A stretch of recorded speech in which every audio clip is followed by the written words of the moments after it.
Reliance industries की 44वीं annual general meeting में company के चेयरमैन मुकेश अंबानी ने जियो का नया 5G जियो फोन नेक्स्ट फोन लॉन्च करने का ऐलान किया। मुकेश अंबानी ने एजीएम में कई बड़े ऐलान किए और कोरोना काल में कंपनी की कई बड़ी उपलब्धियों को भी गिनाया। बताया गया कि जियो के नए 5G फोन की इंटरनेट स्पीड बहुत तेज होगी।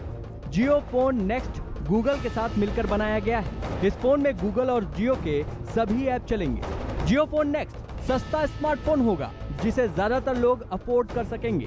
गणेश चतुर्थी के दिन जियो फोन नेक्स्ट लॉन्च किया जाएगा, यानी 10 सितंबर से जियो फोन नेक्स्ट बाजार में मिलेगा।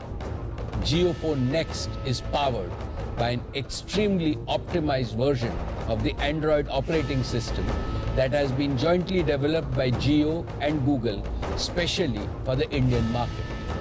While being ultra affordable, Jio Phone Next is packed with cutting-edge features like voice assistant, automatic read aloud of screen text, language translation, smart camera with augmented reality filters and much more.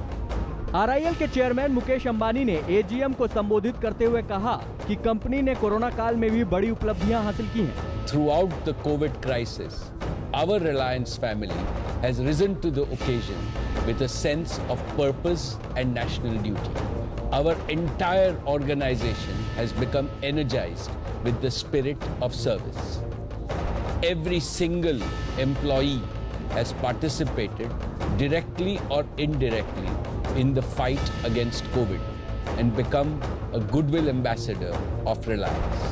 Mukesh Ambani ने कहा कि RIL ने पिछले एक साल में 75,000 नई नौकरियां दी हैं। प्राइवेट सेक्टर में रिलायंस देश की सबसे बड़ी कस्टम और एक्साइज ड्यूटी पे करने वाली कंपनी है। रिलायंस देश की सबसे बड़ी मर्चेंटाइज एक्सपोर्टर है और साथ में सबसे अधिक GST, वैट और इनकम टैक्स देती है। मुकेश अंबानी ने कहा कि पिछले एक साल में कंपनी ने 3,24,000 करोड़ इक्विटी कैपिटल से जुटाए हैं। उन्होंने कहा कि वो इस बात से खुश है कि कंपनी के रिटेल शेयर होल्डर्स को राइट्स इशू से 4 गुना रिटर्न मिला है। मुकेश अंबानी ने कंपनी के ग्रीन एनर्जी मेगा प्लान का भी ऐलान किया। गुजरात के जामनगर में RIL के ग्रीन एनर्जी प्लांट का काम शुरू हो चुका है। 5,000 एकड़ में Dhirubhai Ambani green energy giga complex विकसित करने का काम चल रहा है। रिलायंस के ग्रीन एनर्जी बिजनेस में 60,000 करोड़ रुपए निवेश किए जाएंगे।